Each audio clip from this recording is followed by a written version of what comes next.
Hey, so how to use Sellerboard for Shopify. Today we're going to have a tutorial and kind of a review of Sellerboard, which is profit analytic tool. And actually it has many other features inside of it. How to use Sellerboard for Shopify. So I'm using myself Sellerboard for my Amazon business. So we use it for inventory management and profit analytics. And there's, again, way more other features. Today we're going to see how it can be used for Shopify sellers. So I see some Amazon sellers adding Shopify to their kind of revenue, I would say, portfolio. So Sellerboard can help with that, especially with this profit analytics part, but there's more to it. We're going to go through everything. It's in the description. We're going to have a 2-month free trial for Sellerboard for Shopify, as well as for Amazon if you need it for Amazon as well. So the link is in the description. Today with me, Alex from Sellerboard. He's going to help us kind of navigate Sellerboard for Shopify, and all the timestamps are in the description so you can have a good navigation for the video. Alex, can you introduce yourself, man? And then we're going to dive into Sellerboard for Shopify. Sure. Vo, thanks again for the invitation. Pleasure to be here. My name is Alex. I'm a part of the marketing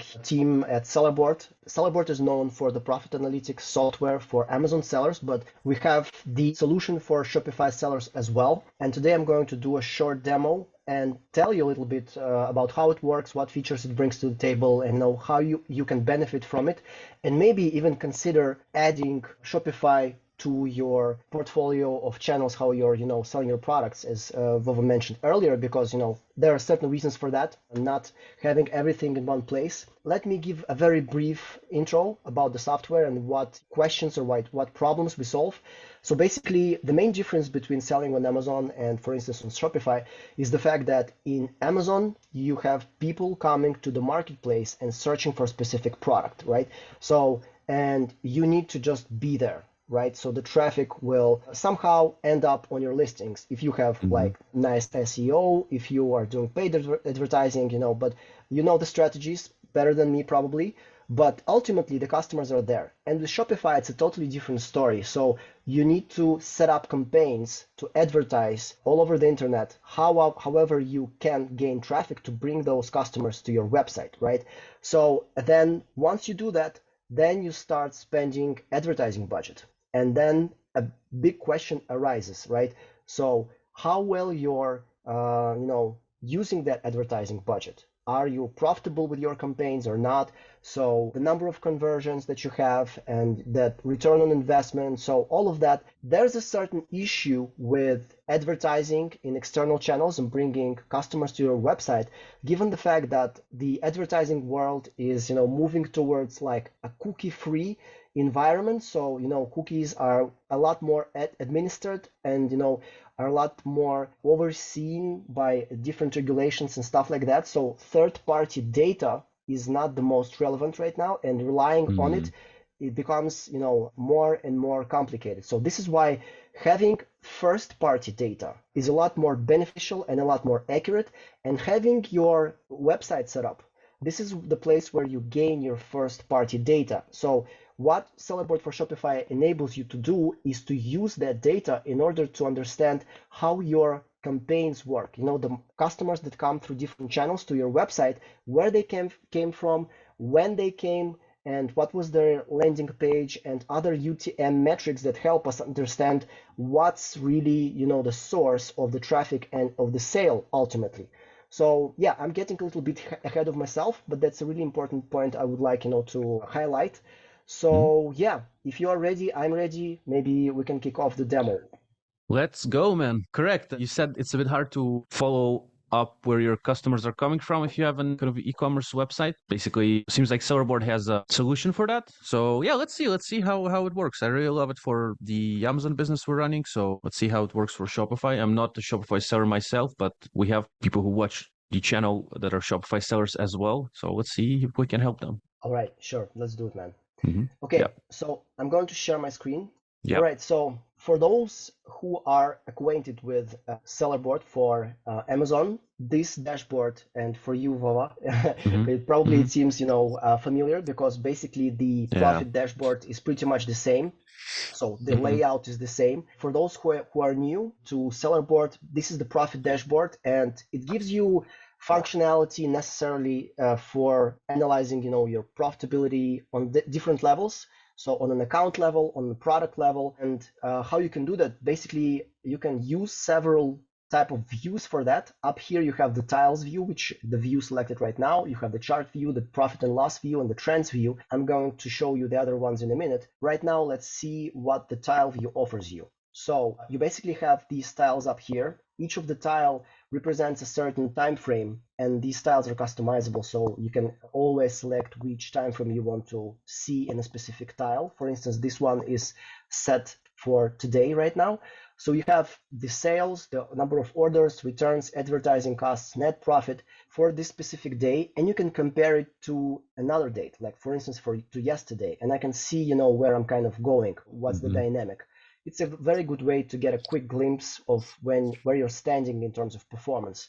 If you want to go a little bit deeper, then you can always click on more down here and to see how your profit calculation was actually made, which factors were taken into account, and how much each cost subtracted from your initial sales to end up with your net profit at the end. So you have your sales, obviously. Those will be divided into your gross sales, into the promotions that you ran, and into shipping that you've charged for. So besides that, you will have the number of orders, the units that you sold, your advertising costs for the external marketing channels that you've connected to your Shopify account, right? This is the data that we pull directly from the advertising accounts, but I'm going to talk about that a little bit later. So then you have your shipping costs, your payment fees. So in other words, your gateway fees, because each time a customer pays for your product on Shopify, you choose which type of payment systems you want to connect to your Shopify account. And depending on the payment method, you will have a specific payment fee or gateway fee. So all of them will be reflected here.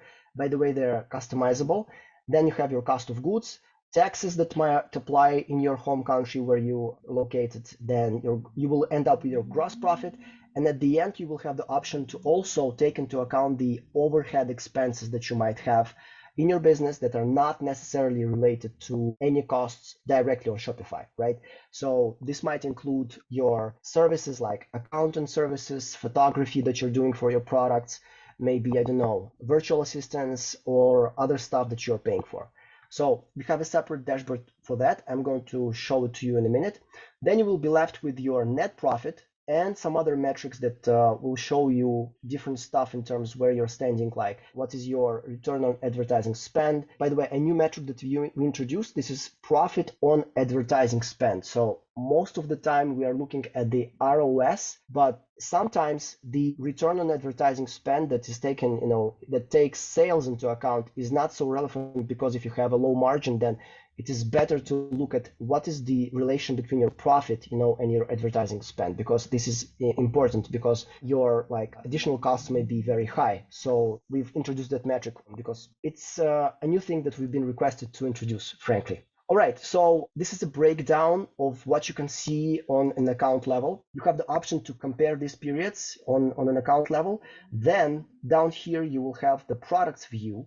And on the products view, you can see which products were sold in this specific period.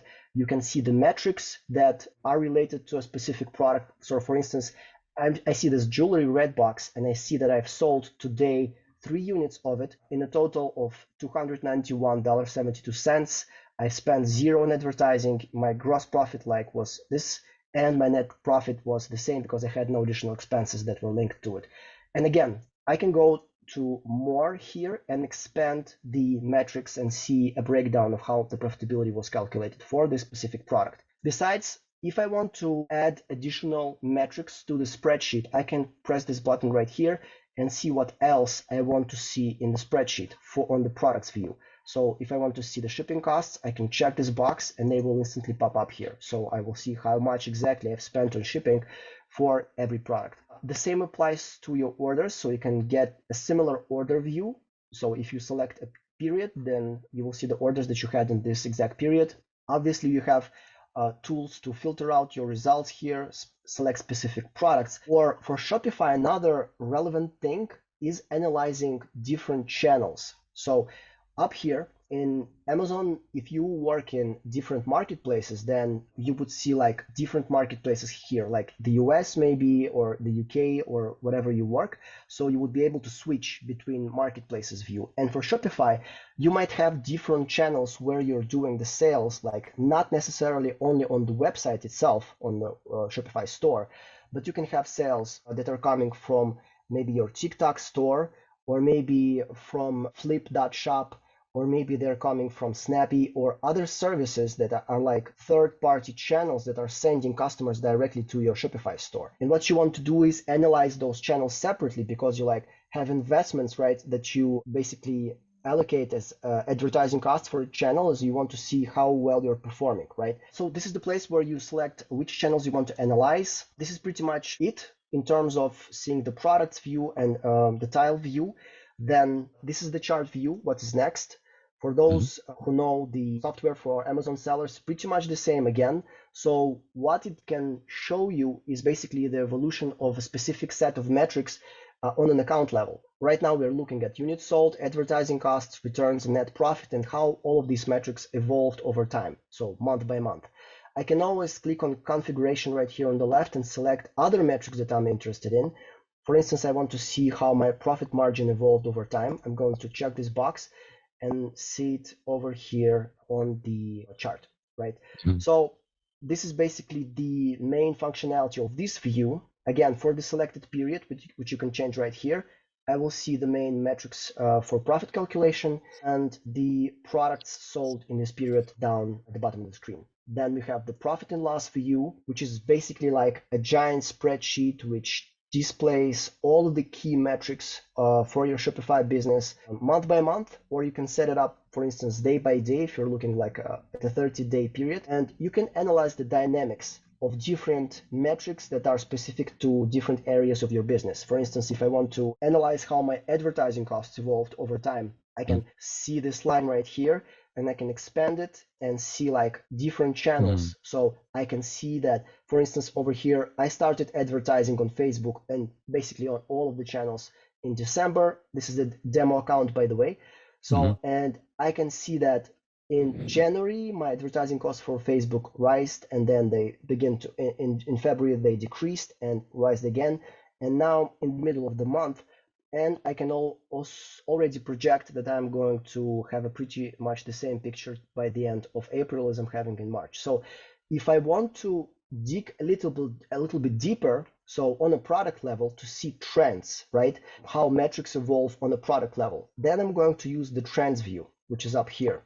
How this works. First of all, you need to select the metric that you are interested in. For instance, if I'm looking at sales, all right, let's keep it at sales. And then I'm going to have the metrics displayed month by month, or again, I can select to view them day by day, but already on the product level. And I will also have a small chart that will help me quickly understand whether there's a trend coming up, right?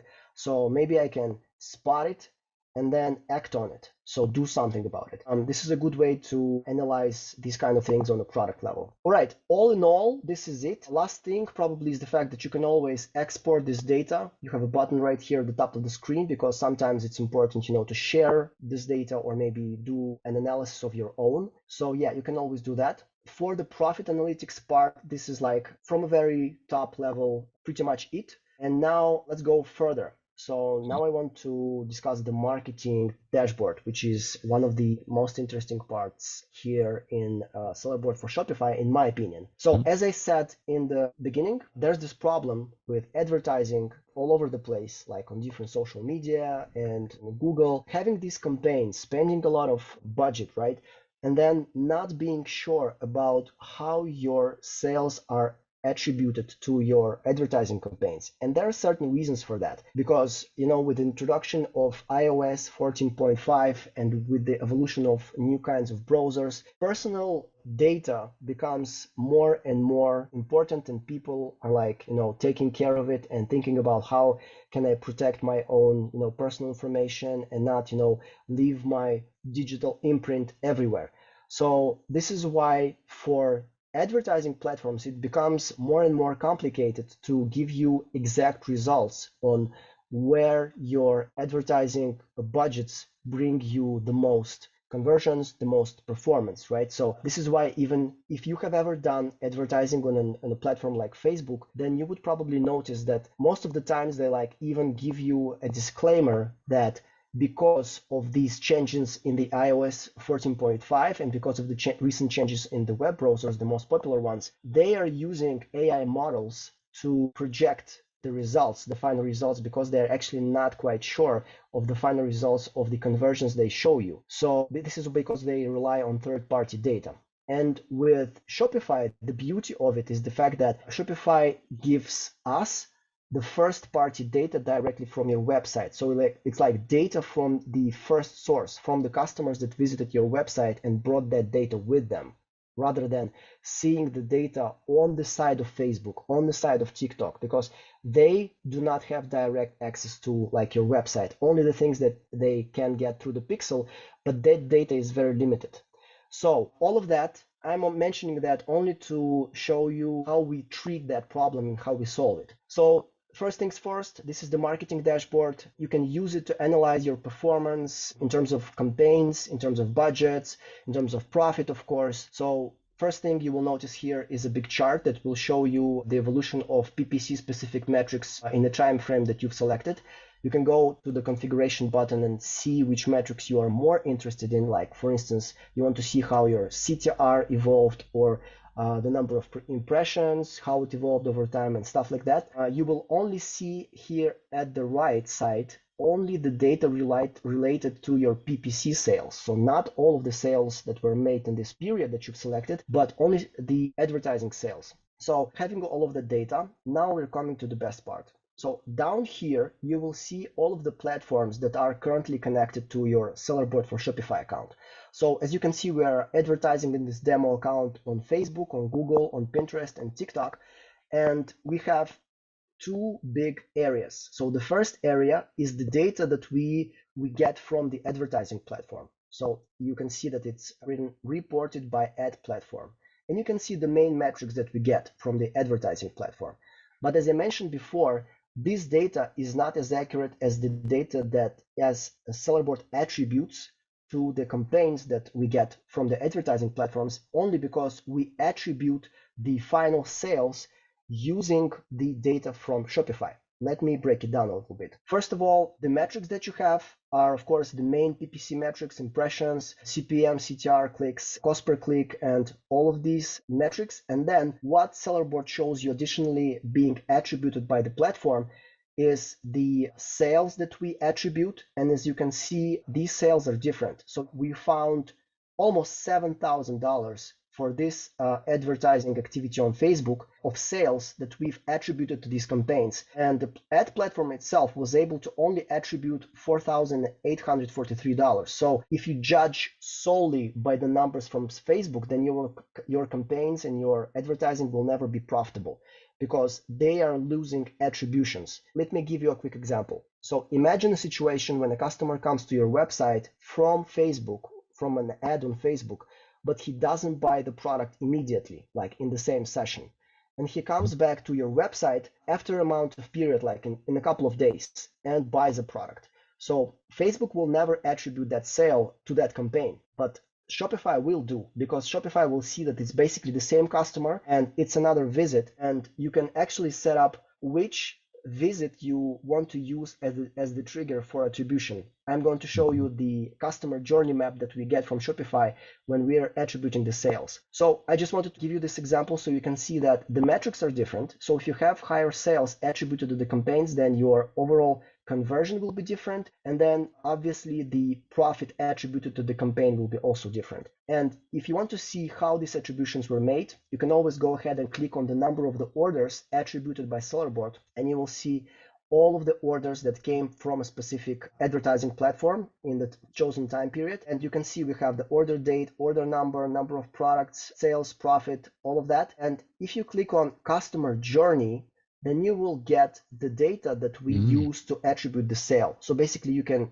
always see how many visits did the customer make, to your website, what was the first and the last visit, what were the UTM metrics that the customer brought with him, and basically some additional stuff like the first landing page and the refer URL, which is basically the website that the customer came from. So having all of the data, we can actually accurately attribute sales to your advertising efforts on different platforms, even better than those platforms. So I'm only dedicating this much time to this small thing because I've experienced this problem myself. I'm involved in selling on Shopify, and it was like a pain of mine that I never really understood whether my conversions and metrics are accurate that I'm seeing on advertising platforms. And having this model, actually, I really see that this option, so basically taking the data from Shopify itself, makes the calculations a lot more accurate. All right, that's that.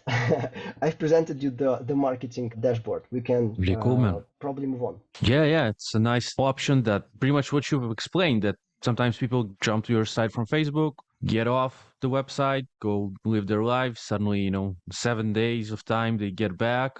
If they get back from a different place, though, if they just type in the website name, for example, and then buy, we still see that as in that customer journey part, we'll see that it started from Facebook. They don't need to come from Facebook again for it to be, they just need to buy from somewhere. But Facebook, of course, does not then attribute it to its own campaign because they came from, let's say, just from typing in your website. But Sellerboard, if it's connected to the Shopify account, then it knows exactly. Cool. I think.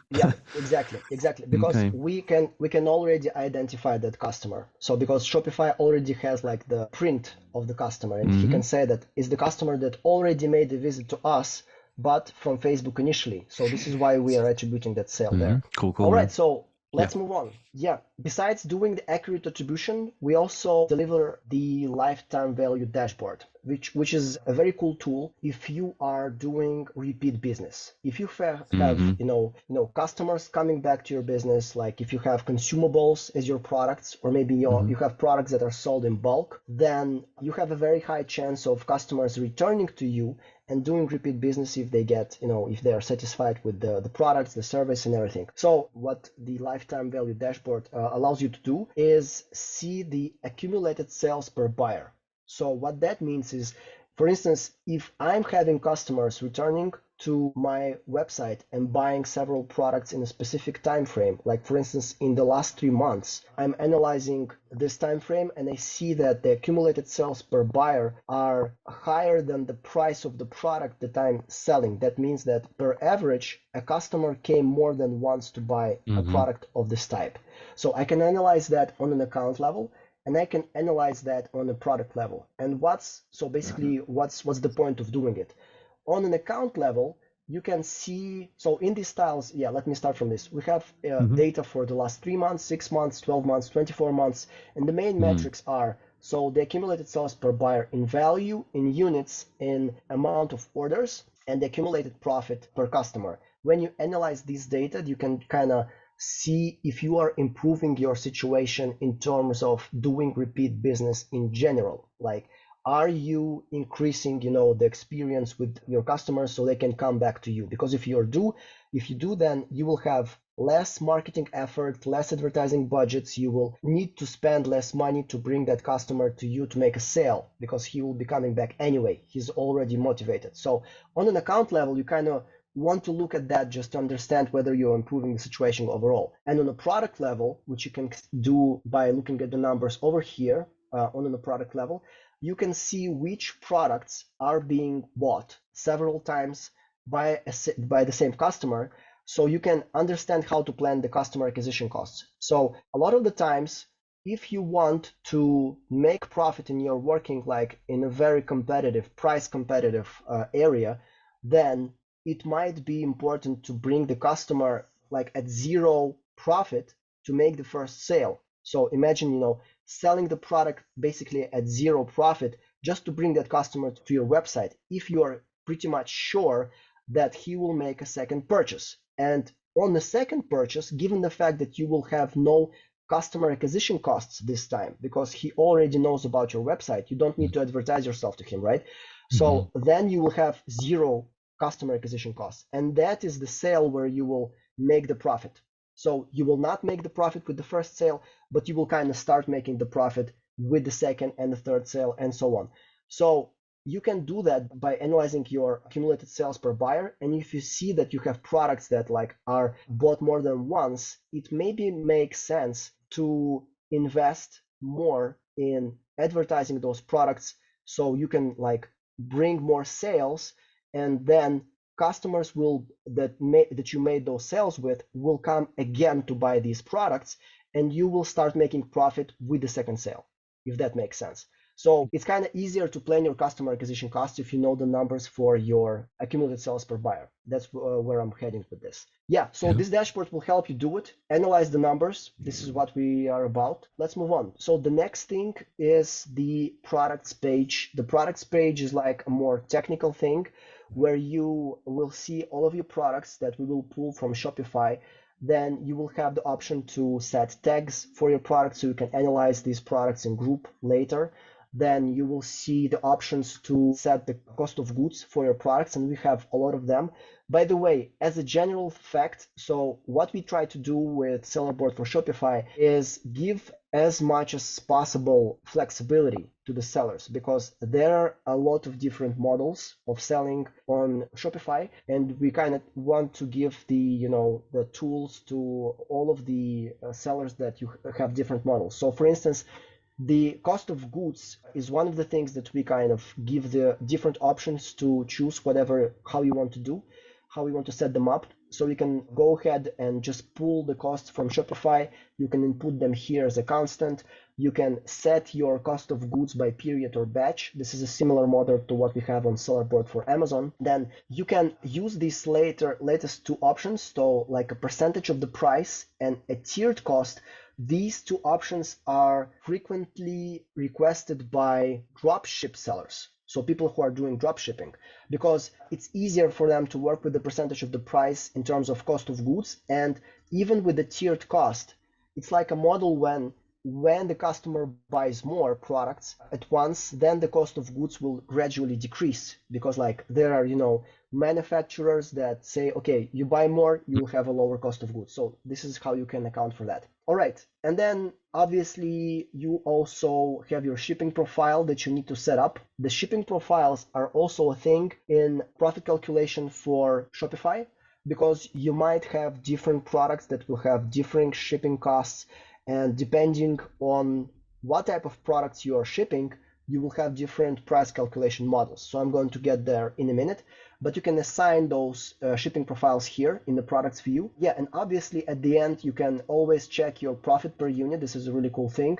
which kind of shows you how profitable it is to sell each product from your listings, depending on the cost that you have attributed to those products. So this is pretty much it. Not to forget the import-export functions that you have, because it's a lot easier to update the data here in bulk. If you have multiple products, you can just use next spreadsheet and upload it, and Sellerboard will attribute the values over there. Then moving on, the shipping costs. So the shipping costs, as I said, you can set up different shipping profiles for different products. So by default, you have like a general shipping profile. What is that? Let me click here on edit to show you the contents of it. So basically, you're telling Sellerboard how you're going to do the shipping cost calculations. So you set up a rule, and you have different models. For instance, you can equal the price that you will take into account for shipping as the amount that the customer paid for shipping. We can just take that data and use it for calculations, or you can do like a grid, depending on the price, the number of units in your order, or based on the weight of the package. So let me give you an example. Let's choose weight, for instance.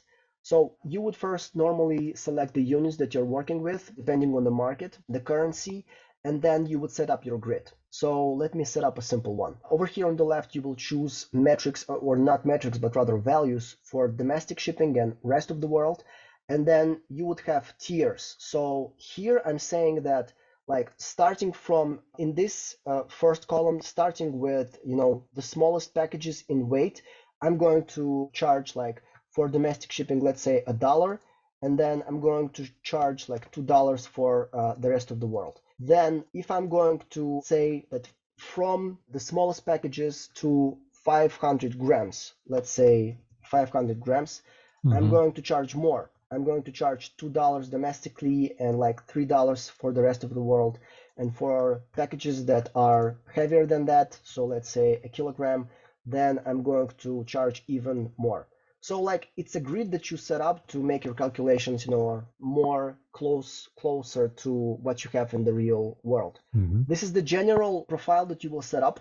Then besides that, you can always set up specific profiles. So if you will add a new profile, then you will give it a name. You can also, it's a recent thing that we've introduced, you can make profiles active for specific time periods. So for instance, you can have more expensive shipping in Q4, right? Because there's higher demand and the shipping companies, they charge you more. And then you can have lower, obviously, shipping in periods of peak values when they have lower fares, lower prices for shipping, right? Then you can apply your shipping profile to all of the products or select specific ones, because you can have different shipping profiles for different products and different shipping methods. So you can choose in Shopify several shipping methods that the customer can choose from.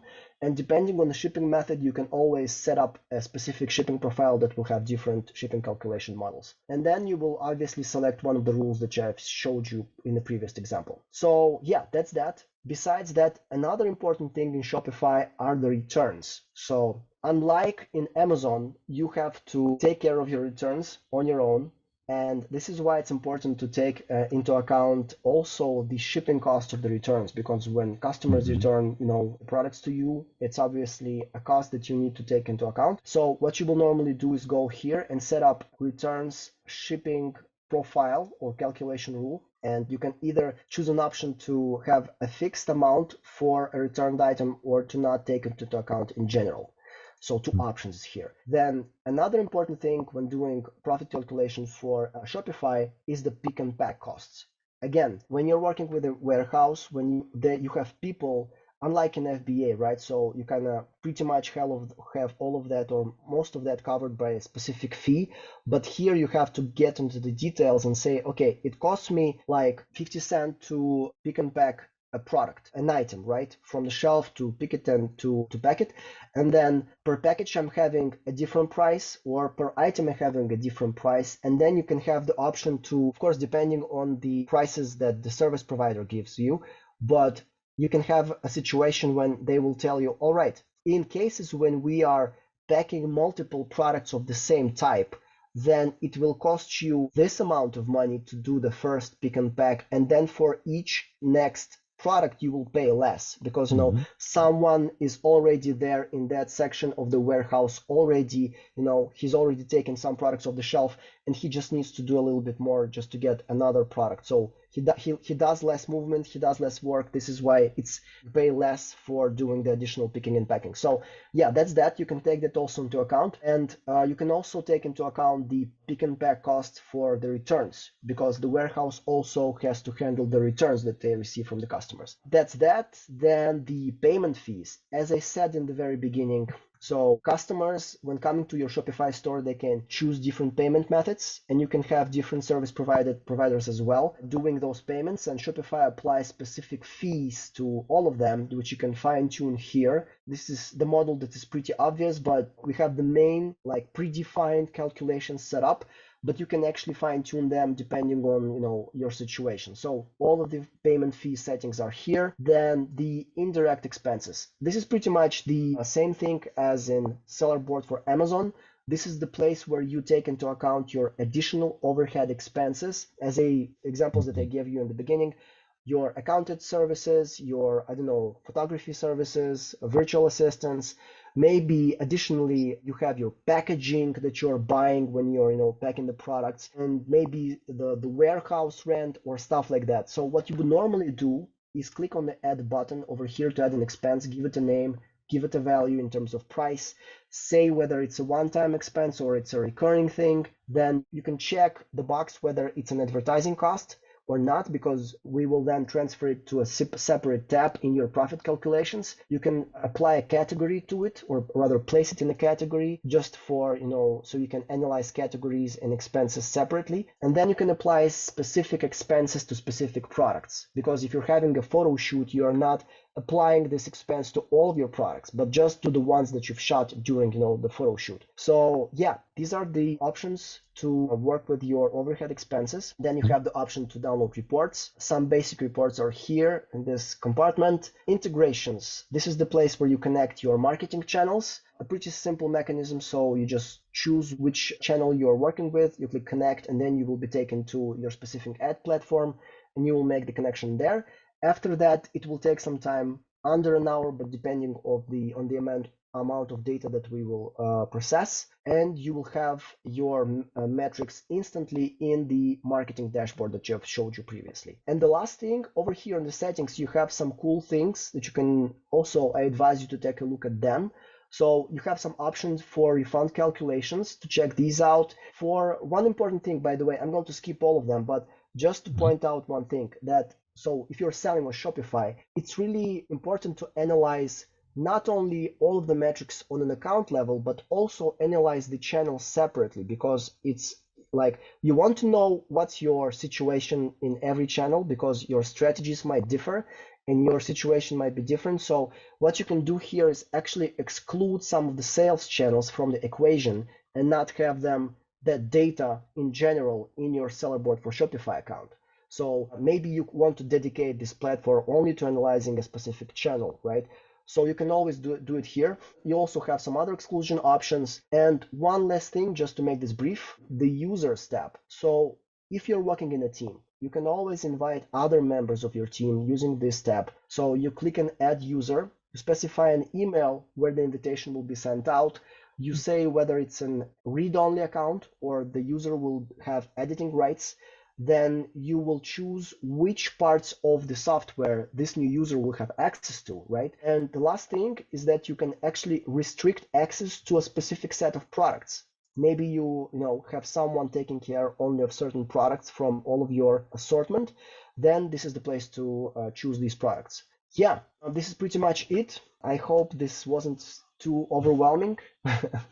No, it's pretty good, man. I think we went through all the parts here, and I'll remind our viewers that in the description we have free trial of 2 months for Sellerboard for Shopify. Alex, could we, if you have a few more minutes, go through the pricing of Sellerboard for Shopify? Like how much is it for different Definitely. sizes of sellers and all that? Let me pull up the subscription page right here. So the plans are pretty much very similar. As you can see, we have all of these checks in all of the columns, and you get basically the same functionality to all of the plans. The main difference will be only in the amount of orders that you have per month. So the sellers that have under 600 orders per month will only pay like $9 per month.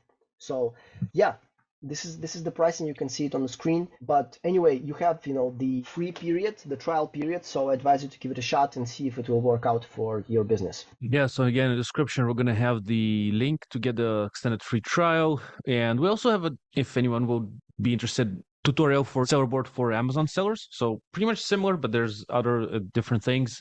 So we have it in the description as well. And Alex, thank you for today. I appreciate your time. I think kind of it was clear to me. And if anyone does not understand anything, of course, drop a comment. I'll get back to you, the viewer, or I'll ask Alex to help me if I won't know the answer. Definitely. And yeah, thanks again, man, for your presence today. And hopefully it was useful for the viewers. I wish everybody a great day. Sure. Thank you all for the invitation. It's been a pleasure. To everyone watching, I wish you good luck with sales. Thank you, sir.